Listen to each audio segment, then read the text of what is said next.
মাত্র ২৪ ঘণ্টায় এশিয়ার বিভিন্ন দেশে ভয়াবহ রূপ নিয়েছে প্রাকৃতিক দুর্যোগ। শক্তিশালী বড় ব্যাধির পর প্রভাবে তুমুল বৃষ্টি ও বন্যার কবলে পড়েছে চীনের পূর্বাঞ্চল। অঞ্চলটিতে প্রাণ গেছে ৩৯ জনের, সরিয়ে নেওয়া হয়েছে প্রায় ২০ লাখ মানুষকে। ঝড় ও বন্যায় বিপর্যস্ত ফিলিপাইন, ওদিকে টানা বৃষ্টি এবং পাহাড়ি ঢলে বন্যা অব্যাহত ভারতের বিভিন্ন রাজ্যে। বন্যার প্রলয়ঙ্করী এই রূপ ফিলিপাইনের মিন্দানাওয়ের। ঘূর্ণিঝড় ব্যাভির তাণ্ডবে বৃষ্টি আর ঝোড়ো বাতাসের প্রভাবে বিপর্যস্ত ফিলিপাইন। রাজধানী ম্যানিলা সহ বিভিন্ন অঞ্চলে টানা ভারী বৃষ্টিতে জলাবদ্ধতা তৈরি হয়েছে। নিচু এলাকা তলিয়ে যাওয়ায় বহু পরিবারকে আশ্রয়কেন্দ্রে নেওয়া হয়েছে। নদীর পানি বিপদসীমার কাছাকাছি পৌঁছানোয় নতুন করে বন্যার সংকট তৈরি হয়েছে।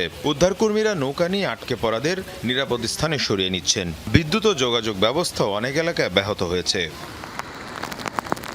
তবে শক্তিশালী ট্রপিক্যাল ঝড় ব্যাভির সবচেয়ে বেশি প্রভাব পড়েছে চীনের পূর্ব ও দক্ষিণাঞ্চলে। ঝড়ের প্রভাবে প্রবল বাতাসের সাথে চলছে মুষলধারী বৃষ্টি। উপকূলীয় এলাকায় জলোচ্ছ্বাসের আশঙ্কায় ২০ লাখ মানুষকে নিরাপদ আশ্রয়ে সরিয়ে নেওয়া হয়েছে।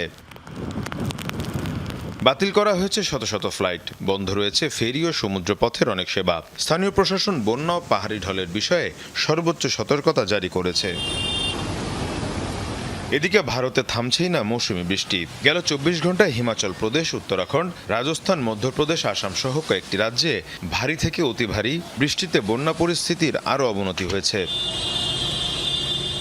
উত্তাল নদীর স্রোতে তলিয়ে গেছে বহু সড়ক ও সেতু। পাহাড়ি এলাকায় একের পর এক ভূমিধসে বন্ধ হয়ে গেছে মহাসড়ক। বহু যানবাহন আটকা পড়েছে, বিচ্ছিন্ন হয়ে পড়েছে অসংখ্য জনপদ। কেন্দ্রীয় ও রাজ্য পর্যায়ে উদ্ধারকারী দল ক্ষতিগ্রস্ত এলাকায় ত্রাণ ও উদ্ধার কার্যক্রম চালিয়ে যাচ্ছে। মীর মুশফিকা হাসান, যমুনা নিউজ।